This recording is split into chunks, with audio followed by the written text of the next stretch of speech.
For millions of people, Huey Lewis still sounds like the happiest years of the 1980s. His records bring back crowded dance floors, cassette tapes pushed into car stereos, school reunions, summer evenings, and the first time Marty McFly grabbed a skateboard and raced through Hill Valley. The opening beat of The Power of Love can still make an ordinary room feel younger. Huey's music was confident, playful, and full of motion. It seemed built for people who believed the best part of the night was still ahead. The song became the band's first #1 single and was forever linked to Back to the Future, one of the defining films of 1985. That is why the reality of his life at 76 is so difficult to accept. Huey Lewis can no longer experience music as he once did. After years of severe hearing loss caused by Ménière's disease, he now depends on a cochlear implant and a hearing aid to understand conversation. Without them, he has described himself as basically deaf. The technology helps him recognize words, but music reaches him differently. Frequencies are distorted. Tone loses its familiar shape. The warmth that once allowed him to build harmonies, find a note, and lead a band has largely disappeared. In July 2026, Huey described the change with painful simplicity. "Music is not part of my life anymore," he said. For a man whose songs became part of millions of other lives, those words are almost impossible to hear without stopping for a moment. If a Huey Lewis song still brings back a person, a place, or a year you thought you had forgotten, leave a like as a quiet tribute. His story is not only about what illness took from him. It is also about the long road that made music inseparable from his identity in the first place. Long before the stadiums, platinum records, and MTV videos, Huey was Hugh Anthony Craig III, a boy who moved from New York City to California's Marin County when he was 4. Music was not initially presented to him as a secure career. It was something he discovered gradually. First through listening, and then through the harmonica, he began playing while attending the Lawrenceville School in New Jersey. Far from home at only 13, he appeared to be following a respectable and promising path, but Huey had already begun imagining a much larger world. After finishing school, he spent a year hitchhiking through Western Europe with his harmonica, using music to connect with strangers and survive far from anything familiar. He later attended Cornell University for about a year and a half, playing in bands while going to some classes. On paper, college offered stability. In practice, it could not compete with the feeling he had discovered while performing. Huey left Cornell and returned to California, although nothing about the decision guaranteed fame. There was no record company waiting for him, and no clear route to the charts. What followed were years of small clubs, uncertain paychecks, long nights, and repeated reminders that talent alone did not create a career. He joined the Bay Area country rock band Clover, playing harmonica and singing while the group tried to find its audience. Clover performed 3 or 4 sets a night, at least 5 nights a week, for approximately 6 years before finally receiving a recording opportunity in Britain. The group moved to London and recorded 2 albums in Wales, but the breakthrough Huey had imagined never arrived. When Clover disbanded, he returned to California with experience, stronger instincts, and no guarantee that the years of effort would ever become anything more. He was approaching 30, an age when many musicians begin wondering whether persistence has quietly become denial. The clubs were still small. The future was still uncertain. Yet Huey kept writing, performing, and searching for the right group of musicians. Back in Marin County, he began assembling the players who would eventually become the News. Their first album arrived in January 1980, but instant success did not follow. Huey had already spent most of a decade performing before America began paying attention. Then, the sound finally came together. It mixed rhythm and blues, rock and roll, tight harmonies, humor, and the energy of musicians who had learned their craft in crowded clubs rather than corporate offices. America would soon know them as Huey Lewis and the News. The success that followed would make his voice one of the most recognizable of its generation. Decades later, however, the man who had fought so hard to be heard would face a future in which hearing itself could no longer be taken for granted. When Huey Lewis returned to California after leaving Cornell, he was not returning as a future star. He was simply a young musician trying to turn a growing obsession into a living. The San Francisco Bay Area offered plenty of music, but it also offered competition. Every club seemed to contain another band convinced that one important person might walk through the door that night. Huey joined Clover in the early 1970s, playing harmonica and occasionally singing lead. The group mixed country, rock, blues, and rhythm and blues at a time when those boundaries were still flexible. They became a working band in the most literal sense. According to Huey's official biography, Clover often performed 3 or 4 sets a night, at least 5 nights a week, for roughly 6 years. There were no giant video screens, private aircraft, or crowds singing every word. There were smoky rooms, tired musicians, late-night drives, and the constant pressure to keep people interested until closing time. Those years taught Huey lessons that no classroom could have provided. He learned how to read an audience, how to recover when a song failed, and how to keep his energy alive during the final set, when both the band and the room were exhausted. His voice was still developing, but his harmonica gave him a place within the music. It could cut through the guitars without sounding polished or distant. It sounded immediate, like something being created in the room rather than delivered from above it. Clover developed a loyal following in Northern California, yet local respect did not produce national success. The group recorded music, played constantly, and waited for the opportunity that was supposed to justify the years of uncertainty. It never seemed to arrive in the form they expected. Then British musician and producer Nick Lowe heard Clover and encouraged the band to try England. In 1976, the group crossed the Atlantic, believing the British pub rock scene might understand their sound better than the American record business had. They recorded at Rockfield Studios in Wales, where other major rock acts were also working, and became connected to the group of managers and musicians surrounding Lowe and the emerging stiff records scene. For a moment, London appeared to offer everything California had withheld. Clover had a record deal, professional studios, and access to talented producers. However, the timing could hardly have been worse. British music was changing rapidly. Pub rock was giving way to punk, and Clover's mixture of American country and rhythm and blues suddenly seemed to belong to an earlier conversation.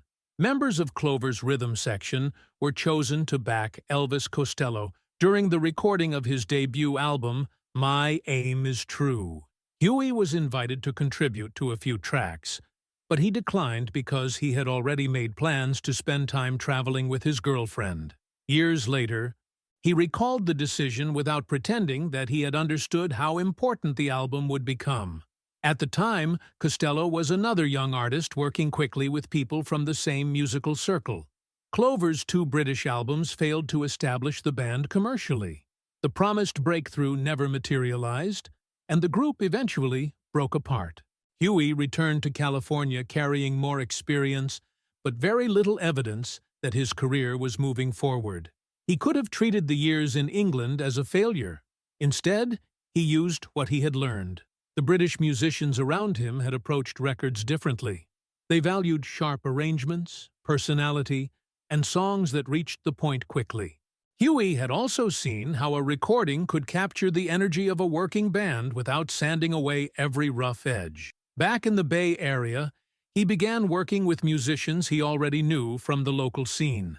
The developing group included keyboard player Sean Hopper, who had also been part of Clover, along with drummer Bill Gibson, bassist Mario Cipollina, saxophonist and guitarist Johnny Colla, and eventually guitarist Chris Hayes. Before they became the News, the group performed under the name Huey Lewis and the American Express. Concern that the credit card company might object helped lead to the name that finally endured, Huey Lewis and the News. Their self-titled debut album was released in 1980.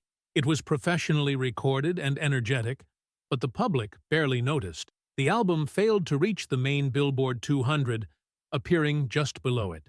And none of its songs gave the band the breakthrough they needed. Huey was now close to 30. He had spent years in clubs, crossed the Atlantic, recorded albums with 2 different bands, and returned home without a recognizable hit. The record company had invested in them, but patience in the music business was limited. The band understood that its next album might also be its final opportunity. This time, they took greater control, producing the record with their manager Bob Brown, and choosing songs that sounded more direct, warmer, and closer to the energy of their live performances. Among those songs was one written by Robert John "Mutt" Lang. It was called "Do You Believe in Love?" When American radio finally began playing it in 1982, Huey Lewis was no longer a young newcomer waiting to be discovered. He was a veteran of more than a decade of disappointment. The song reached the top 10, and for the first time, the country began listening. Chapter 3. When America Could Not Stop Listening. Do You Believe in Love changed the direction of Huey Lewis's life, but it did not make the band comfortable overnight. The single reached the American top 10 in 1982 and gave Picture This, their second album, the attention their debut had failed to attract. After years of playing clubs and watching record deals disappear, Huey Lewis and the News finally had proof that their sound could reach beyond Northern California. The breakthrough also created pressure. One successful single could open doors, but it could just as easily leave a band permanently identified with one song. Huey and the other musicians knew their next record had to be strong enough to keep radio stations interested. Instead of rushing, they began assembling songs that reflected what they did best on stage: direct melodies, tight harmonies, rhythm and blues influences, and choruses that sounded natural when an audience sang them back. The result was Sports, released in September 1983. Nothing about the title sounded grand. The album cover showed Huey sitting casually inside a San Francisco bar, looking more like a man waiting for friends than someone preparing to dominate American radio. That unpolished image matched the music. The band did not present itself as mysterious or dangerous. They looked like experienced musicians who enjoyed playing together, and their songs invited listeners into that enjoyment. Success came gradually. Heart and Soul, written by Mike Chapman and Nicky Chinn, became the first major single from the record. Its music video received heavy exposure during the early years of MTV, bringing Huey's expressive face, easy humor, and ordinary guy confidence into living rooms across the country. Then, I Want a New Drug became another hit, followed by The Heart of Rock and Roll, If This Is It, and Walking on a Thin Line. 5 songs from one album became widely recognized radio records, while 6 of its 9 tracks eventually achieved significant chart success. By June 1984, Sports had reached number 1 on the Billboard 200. What had begun as the third album by a band still trying to establish itself became one of the defining American pop rock records of the decade. Huey later explained that the group had thought carefully about radio while making it. They wanted every song to sound different enough to stand alone while still belonging to the same band. For listeners, the appeal was less technical. The songs simply felt good. They worked through inexpensive car speakers, portable radios, crowded bars, and television sets. They carried enough rock energy for younger audiences, but remained melodic and familiar enough for parents who had grown up with soul, early rock and roll, and rhythm and blues. Huey did not sing from a distant pedestal. He sounded as though he might be standing beside the listener, smiling at the same joke and worrying about the same relationship. The band's sudden visibility changed everything. Concert halls grew larger. Interviews multiplied. Their videos became regular features on MTV. After more than a decade of uncertain work, Huey had become one of the most recognizable singers in America. Then Hollywood called. Director Robert Zemeckis and producer Steven Spielberg were preparing Back to the Future, a comedy about a teenager traveling from 1985 to 1955. They wanted Huey Lewis and the News to contribute a song. Huey was initially uncertain because he did not normally write specifically for films and did not want to create a song called Back to the Future. He and guitarist Chris Hayes eventually wrote something broader, a song about the force that changes decisions, challenges money, and makes ordinary people behave courageously. It was called The Power of Love. The recording opened with a sharp, instantly recognizable chord, and moved with the confidence of a band operating at its peak. Released in 1985, it became Huey Lewis and the News's first #1 single on the Billboard Hot 100. It also received an Academy Award nomination for Best Original Song. The film gave the song a permanent visual home. It played as Marty McFly raced to school on his skateboard, catching rides behind passing vehicles while the morning streets of Hill Valley moved around him. Huey himself appeared briefly in the movie as the stern faculty member who rejected Marty's band audition for being just too darn loud. The joke worked because audiences already recognized the man criticizing a loud rock performance as one of the biggest rock singers of the moment. Back to the Future became the highest-grossing domestic film of 1985 and eventually earned more than $385 million worldwide. The Power of Love remained attached to its opening energy, allowing each new generation that discovered Marty McFly and Doc Brown to discover Huey Lewis at the same time. By the middle of the decade, the years of empty clubs and failed albums seemed far away. Huey had the #1 album, the #1 single, sold-out concerts, and a place inside one of the most beloved films of his generation. America could not stop listening to him. What no one in those cheering crowds understood was that Huey's own ability to listen would not remain untouched forever. Chapter 4. The Night the Music Changed. For most of his career, Huey Lewis had already been living with a warning that few people around him could see.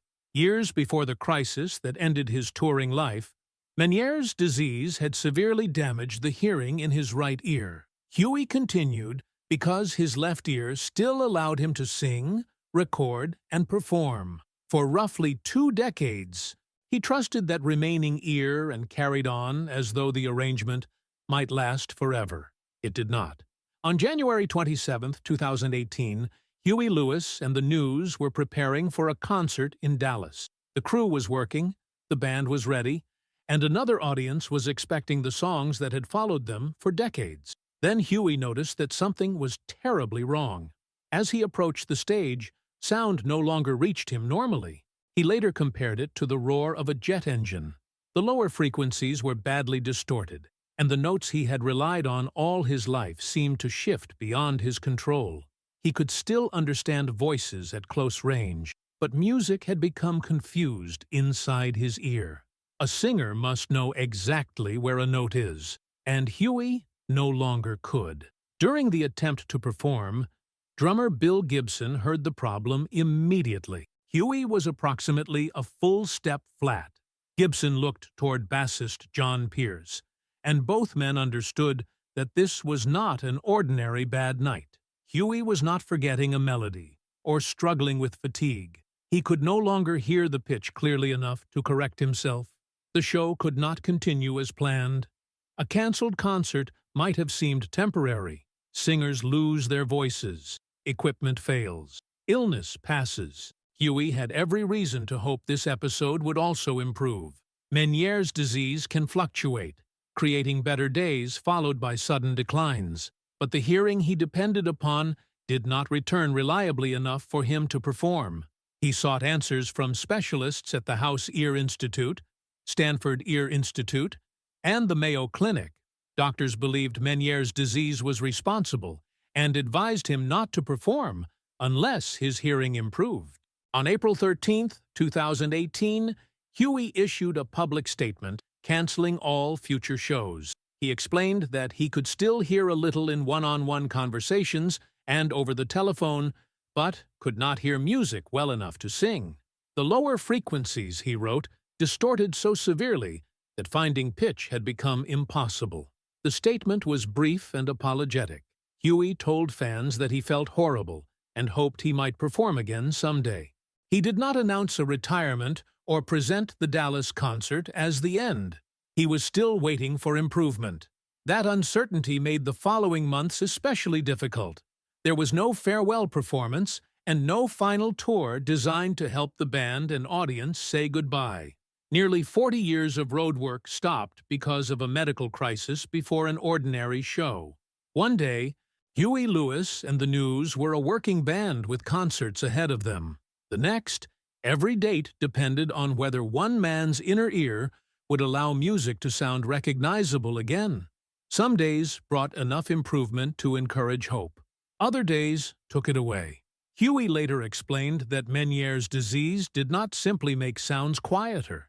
It distorted them. Familiar tones could lose their position, making rehearsing unreliable and performing impossible. Even when his hearing temporarily improved, he could not know whether it would remain stable through one song, much less an entire concert. The loss extended beyond a canceled schedule. Performing had organized Huey's adult life. It determined where he traveled, when he rehearsed, how he spent his evenings, and how he connected with longtime bandmates. The band had survived failed records, changing fashions, and the passing of the MTV era. They expected age to slow them eventually. They did not expect music itself to become inaccessible. Huey had spent years counting in songs, lifting a harmonica to his mouth, and hearing thousands of people sing his words back to him. Now he could stand near a speaker and still be unable to trust what reached him. His public statement ended with hope. He would concentrate on getting better and wait for the day he could return. But as the weeks became months, he began to understand that losing the stage might not be the darkest part of what had happened. The months after the Dallas concert did not feel like retirement. Retirement is usually chosen. It comes with a final tour, a last bow, and time to prepare for a different life. Huey Lewis had none of that. His schedule simply disappeared. The buses stopped moving. The band stopped rehearsing. The man who had spent most of his adult life measuring time in sound checks and set lists woke each morning without knowing whether music would ever sound normal again. At first, Huey waited for his hearing to improve. Ménière's disease can fluctuate, and there were occasional periods when the distortion eased. Those better hours were painful in their own way because they allowed hope to return. He might listen to a familiar recording and briefly recognize more of it. Then the hearing would collapse again, and the possibility of returning to the stage would move farther away. The emotional impact became much darker than fans initially understood. In a 2019 interview, Huey admitted that during the first months of the crisis, he had thoughts of suicide. He described the despair of suddenly losing the activity that had shaped his identity, friendships, routine, and sense of purpose. Now, even listening could be painful because familiar sounds arrived distorted or incomplete. Messages from listeners helped interrupt that isolation. Fans wrote about hearing "The Power of Love" at weddings, playing "If This Is It" after a breakup, or discovering the band through Back to the Future. Those stories reminded Huey that the songs still existed in other people's lives, even when he could no longer experience them in the same way. He later said the support helped him recognize how fortunate his life had been, although gratitude did not erase what had happened. There was also unfinished work waiting in the studio. Before the severe loss in his left ear, Huey Lewis and the News had been recording new material over several years. They had completed 7 tracks, including "Her Love Is Killin' Me," "While We're Young," and "Remind Me Why I Love You Again." Once Huey could no longer hear pitch reliably, recording stopped. The band could not finish the larger album they had imagined, but the songs already completed remained usable. They decided to release them. Weather arrived on February 14, 2020, the band's first album of original songs in nearly 2 decades. It was only 26 minutes long, and its 7 tracks felt less like a planned comeback than a collection rescued from the life Huey had been living before January 2018. He could discuss the recordings and watch other people respond to them. What he could not do was walk into a rehearsal room and prepare those songs for a tour. That contradiction gave the album an emotional weight no marketing campaign could have created. A singer had released new music without knowing whether he would ever sing it publicly. The songs sounded lively because most had been recorded before his hearing collapsed. Listeners heard the familiar voice, the harmonica, the band's rhythm, and Huey's dry humor. Behind those recordings was a man trying to accept that they might represent his final work as a lead singer. Huey did not stop searching for treatments. He consulted specialists and learned to manage a condition that offered no simple cure. He spent more time at his Montana property, where quiet routines and fly fishing gave him something demanding enough to hold his attention without requiring music. A river did not ask him to identify a pitch. The movement of the line, the weather, and the water gave him hours in which his illness was present, but not in complete control. His family also gave him a reason to measure life by more than performance. Huey had spent decades traveling, sometimes playing dozens of shows in a year. Now he was home more often, forced to confront both the loss and the parts of life that touring had once pushed into the background. He continued to hope for improvement, but hope had changed. It was no longer the expectation that the next treatment would return him to the stage. It became the smaller decision to remain involved, keep working when possible, and search for another way to stay close to the songs he loved. That new way would lead him somewhere unexpected. Not back to a rock arena, but to a Broadway theater where other voices could carry his music. Huey Lewis could no longer trust his ears enough to sing, but his songs had already traveled far beyond the voice that first introduced them. They were still playing on radio stations, inside movies, at weddings, and in cars driven by people who remembered exactly where they had been when they first heard them. Eventually, those songs offered Huey an unexpected way to remain creative. He would not be standing behind a microphone. Other performers would sing the notes he could no longer hear properly. The idea of building a stage musical around the music of Huey Lewis and the news had existed for years. Huey was initially uncertain about it. His songs had been written separately, often years apart, and they did not naturally form a single autobiographical story. Producer Tyler Mitchell and writer Jonathan Abrams therefore developed an original romantic comedy rather than attempting to recreate Huey's life. The result followed Bobby, a former musician working in a cardboard factory, and Cassandra, the daughter of the company's owner, as they struggled between career expectations, family responsibility, and the lives they actually wanted. The setting was 1987, allowing the production to embrace the clothing, office culture, ambition, and optimism associated with the period when Huey's band had been at its commercial peak. Nearly 30 songs were incorporated into the show, including Workin' for a Livin', Stuck With You, If This Is It, Hip to Be Square, and The Power of Love. The lyrics were not treated as museum pieces. They were rearranged and placed inside conversations, arguments, romances, and comic scenes performed by characters who had never existed when the songs were written. For Huey, the work provided something his medical appointments could not. He could attend rehearsals, discuss the personality of a song, help shape arrangements, and explain what the band had intended when it first recorded the material. His hearing loss limited what he could perceive directly, but it did not erase decades of musical knowledge. He still understood rhythm, storytelling, humor, and the emotional purpose behind every lyric. The production allowed him to contribute those instincts without pretending he was capable of returning to the concert stage. In April 2024, while promoting the musical, Huey described the project as a salvation. He said it gave him something creative to do, kept him busy, and helped take his mind away from the hearing condition that had disrupted his life. The word was not chosen lightly. For years, music had been connected to a painful absence. Now the songs were becoming active again, even if they had to reach him through other people. Previews began at Broadway's James Earl Jones Theatre on March 29, 2024. The production officially opened on April 22nd, with Corey Cott and Mackenzie Kurtz leading the cast. Director Gordon Greenberg and choreographer Lauren Lataro built a fast, colorful comedy that did not attempt to turn Huey's hearing loss into part of the plot.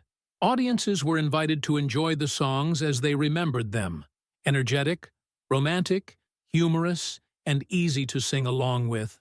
Huey watched from the audience as performers delivered music that had once depended on his own voice.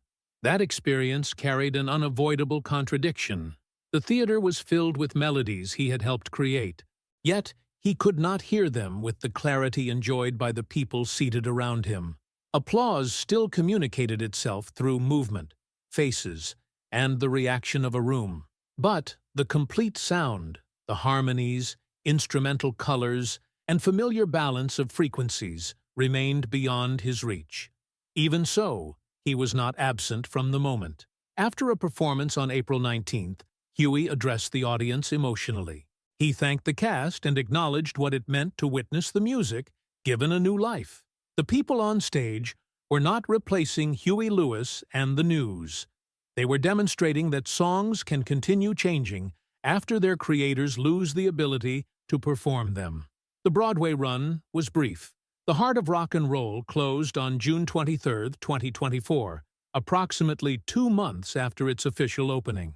Commercial disappointment could have made the experience feel like another loss, but the production had already given Huey something important, a period during which his days were again organized around ideas, rehearsals, performers, and shared creative decisions. For a few months, he could walk into a theater and see hundreds of people responding to music that had begun decades earlier in small California clubs. Young actors sang songs recorded before some of them were born. Older audience members recognized the opening lines and remembered versions of themselves they had not visited in years. Huey could not return to his old place at the center of the sound, but from a seat beyond the stage lights, he could still watch his music reach people. It was not the comeback he once hoped for. It was a different way of remaining present. By the time Huey Lewis turned 76 in July 2026, the hope of a simple medical reversal had largely disappeared. He had spent more than 8 years adapting to severe hearing loss, moving through specialist appointments, changing technology, and periods when sound briefly seemed more manageable. Yet the central reality remained painful.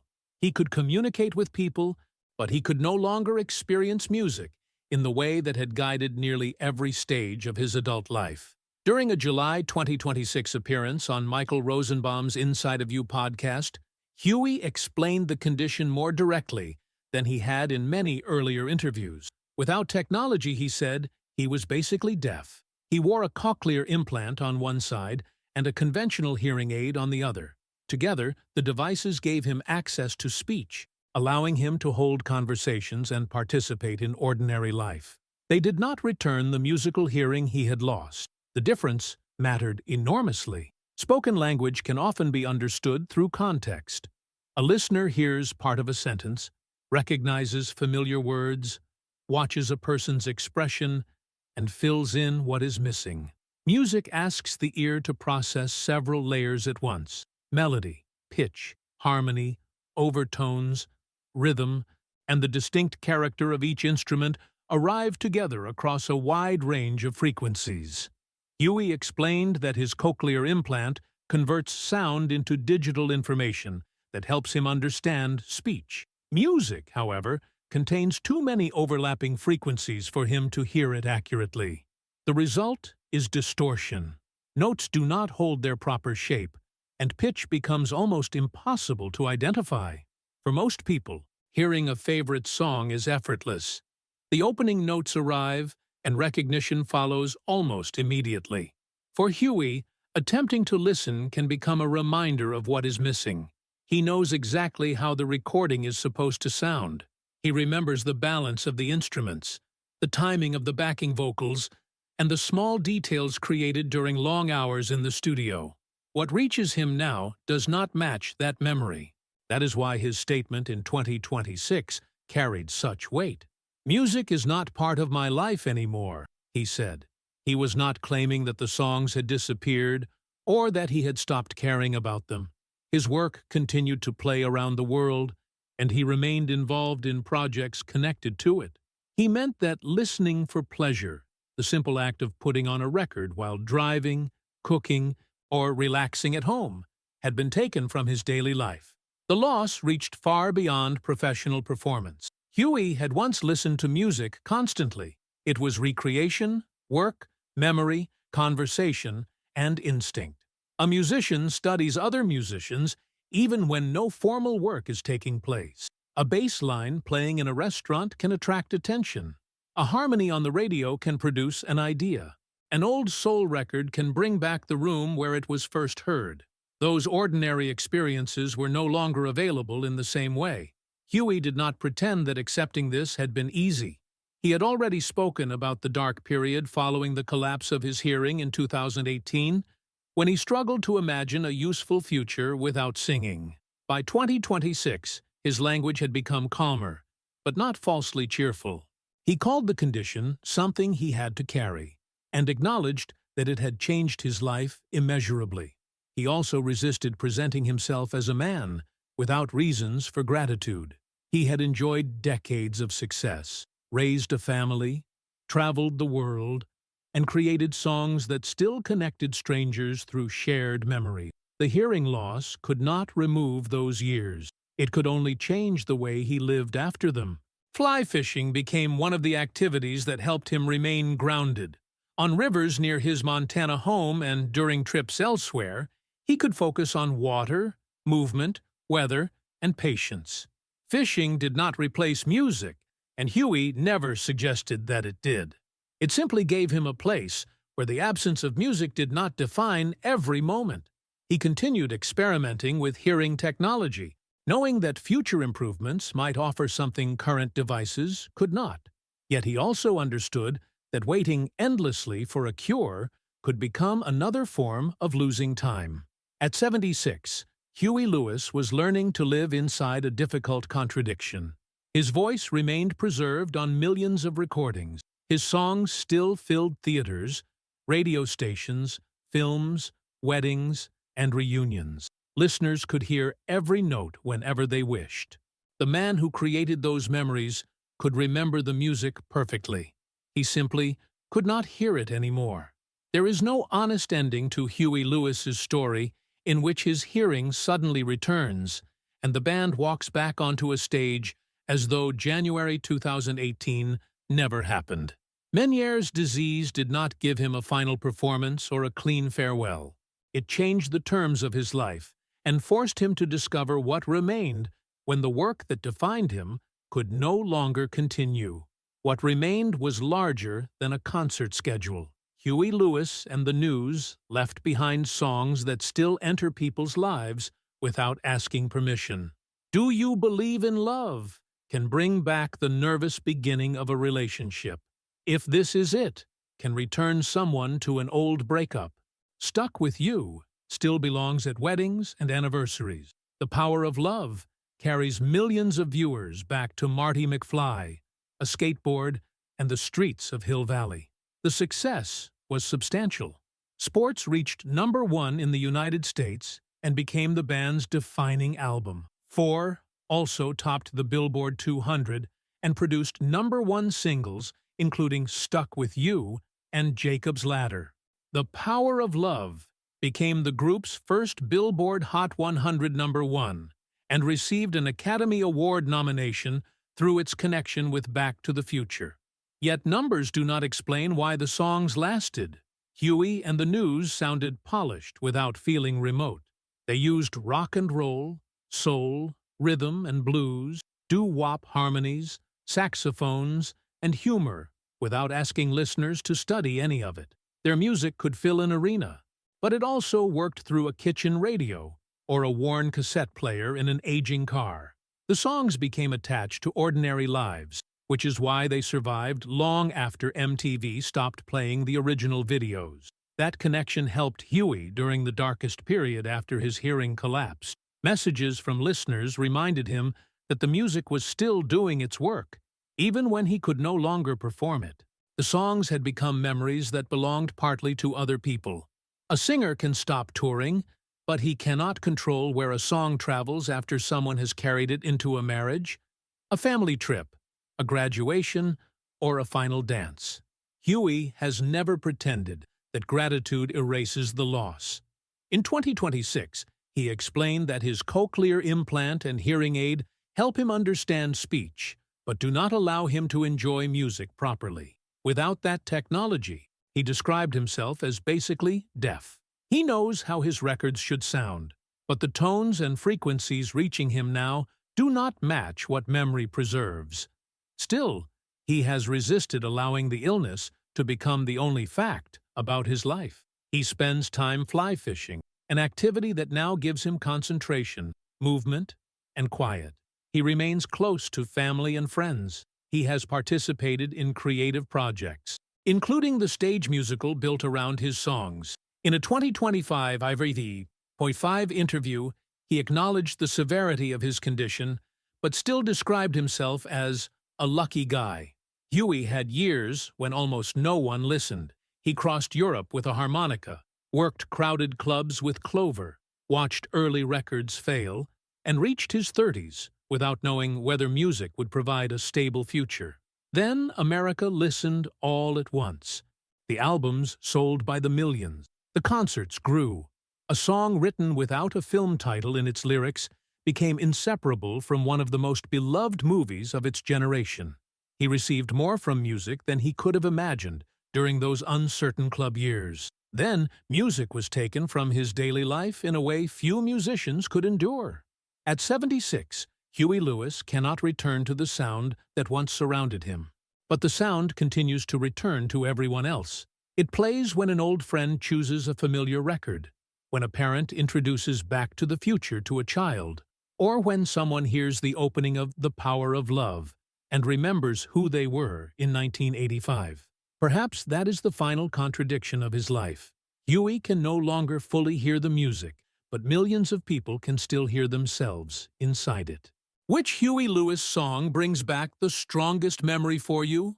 Share the song and the memory below, and subscribe for more stories about the human lives behind the voices that shaped a generation.